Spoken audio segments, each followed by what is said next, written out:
Okay, we're in the middle of chapter 14, and remember, grandfather has just been looking at Heidi sleeping, and he's talked to God for the first time in a very long time, and he asked God to forgive him.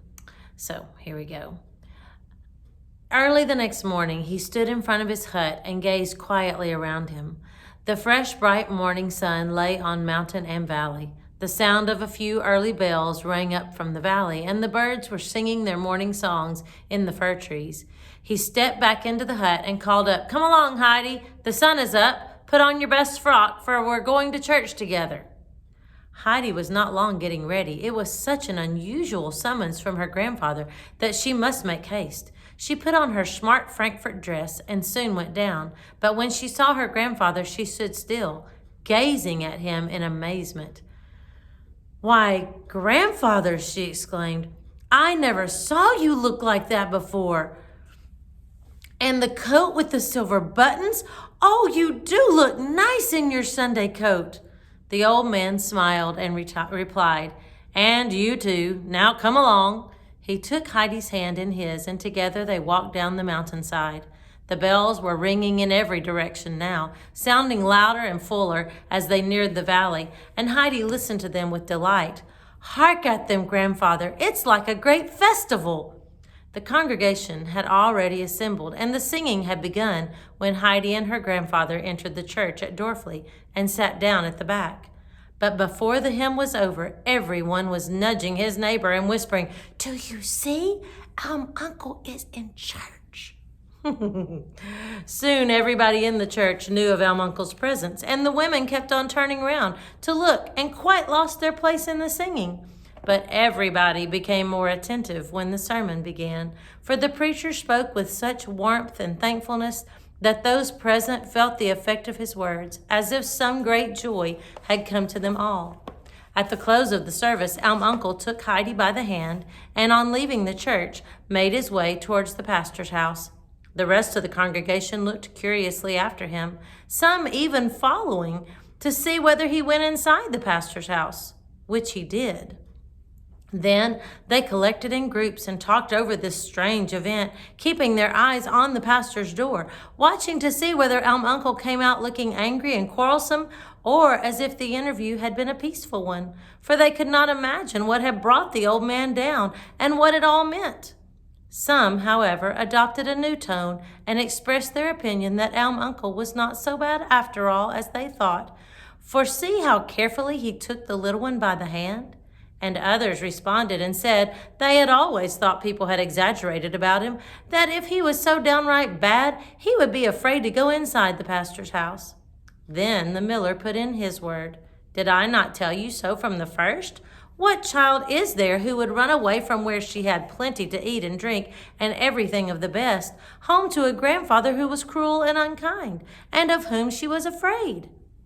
And so everybody began to feel quite friendly towards Uncle, and the women now came up and related all they had been told by Peter and his grandmother. And finally they all stood there like people waiting for an old friend whom they had long missed from among their number. Meanwhile, Uncle had gone into the pastor's house and knocked at the study door. The latter came out and greeted him, not as if he was surprised to see him, but as if he had quite expected to see him there. He probably had caught sight of the old man in church. He shook hands warmly with him, and Uncle was unable at first to speak, for he had not expected such a friendly reception. At last he collected himself and said, "I have come to ask you, Pastor, to forget the words I spoke to you when you called on me, and to beg you not to owe me ill will for having been so obstinately set against your well-meant advice. You were right, and I was wrong. But I have now made up my mind to follow your advice and to find a place for myself at Dorfley for the winter, for the child is not strong enough to stand the bitter cold up on the mountain. And if the people down here look askance at me, as at a person not to be trusted, I know it is my own fault, and you will, I am sure, not do so." The pastor's kindly eyes shone with pleasure. He pressed the old man's hand in his and said with emotion, "Neighbor, you went into the right church before you came to mine. I am greatly rejoiced. You will not repent coming to live with us again.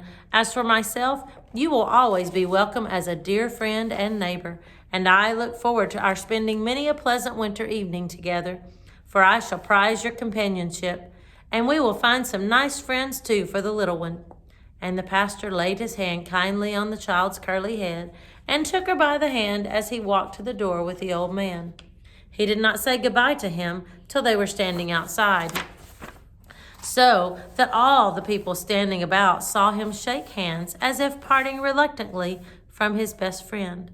The door had hardly shut behind him before the whole congregation now came forward to greet Uncle, everyone striving to be the first to shake hands with him, and so many were held out that Uncle did not know which to begin, and some said, "We're so pleased to see you among us again," and another, "I have long been wishing we could have a talk together again." And greetings of all kinds echoed from every side. And when Uncle told them he was thinking of returning to his old quarters in Dorfley for the winter, there was such a general chorus of pleasure that anyone would have thought he was the most beloved person in all Dorfley, and that they had hardly known how to live without him. Most of his friends accompanied him and Heidi some way up the mountain, and each, as they bid him goodbye, made him promise that when he next came down, he would without fail come and call. As the old man at last stood alone with the child, watching their retreating figures, there was a light upon his face as if reflected from some inner sunshine of heart. Heidi, looking up at him with her clear, steady eyes, said, "Grandfather, you look nicer and nicer today. I never saw you quite like that before." "Do you think so?" he answered with a smile. "Well, yes, Heidi, I am happier today than I deserve, happier than I had thought possible. It is good to be at peace with God and man. God was good to me when he sent you to my hut." When they reached Peter's home, the grandfather opened the door and walked straight in. "Good morning, grandmother," he said. "I think we shall have to do some more patching up before the autumn winds come." "Dear God, if it is not Uncle!" cried the grandmother in pleased surprise. "That I should live to see such a thing! And now I can thank you for all that you have done for me. May God reward you! May God reward you!" She stretched out a trembling hand to him, and when the grandfather shook it warmly, she went on, still holding his. "And I have something on my heart I want to say, a prayer to make to you.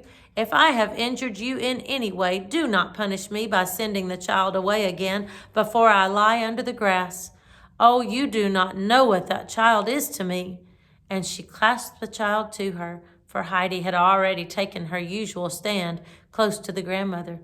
"Oh, have no fear, grandmother," said Uncle in a reassuring voice. "I shall not punish either you or myself by doing so. We are all together now, and pray God we may continue so for long." Brigitte now drew the uncle aside towards a corner of the room and showed him the hat with the feathers, explaining to him how it came there, and adding that of course she could not take such a thing from a child. But the grandfather looked towards Heidi without any displeasure of countenance and said, "The hat is hers, and if she does not wish to wear it any more, she has a right to say so and to give it to you. So take it, please." Brigitte was highly delighted at this. "It is well worth more than 10 shillings, she said, as she held it up for further admiration. "And what a blessing Heidi has brought home with her from Frankfurt. I have thought sometimes that it might be good to send Peter there for a little while. What do you think, Uncle?" A merry look came into the grandfather's eyes. He thought it would do Peter no harm, but he had better wait for a good opportunity before starting. At this moment, the subject of their conversation himself rushed in, evidently in a great hurry, knocking his head violently against the door in his haste, so that everything in the room rattled. Gasping and breathless, he stood still after this and held out a letter. This was another great event, for such a thing had never happened before. The letter was addressed to Heidi and had been delivered at the post office in Dorfley.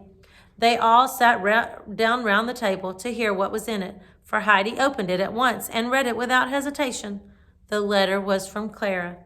The latter wrote that the house had been so dull since Heidi left that she did not know how to bear herself, and she had at last persuaded her father to take her to the baths at Regat's in the coming autumn. Grandmama had arranged to come to join them there, and they both were looking forward to paying her and her grandfather a visit. And Grandmama sent a further message to Heidi, which was that the latter had done quite right to take the rolls to the grandmother, and so that she might not have to eat them dry, she was sending some coffee, which was already on its way. And Grandmama hoped when she came to the elm in the autumn that Heidi would take her to see her old friend.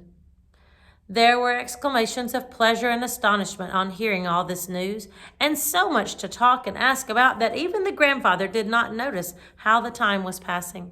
There was general delight at the thought of the coming days, and even more at the meeting which had taken place on this one. And the grandmother spoke and said, "The happiest of all things is when an old friend comes and greets us, as in former times. The heart is comforted with the assurance that someday everything that we have loved will be given back to us. You will come soon again, Uncle, and you, child. Tomorrow?" The old man and Heidi promised her faithfully to do so.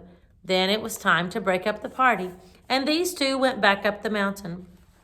As they had been greeted with bells when they made their journey down in the morning, so now they were accompanied by the peaceful evening chimes as they climbed to the hut, which had quite a Sunday-like appearance as it stood bathed in the light of the low evening sun.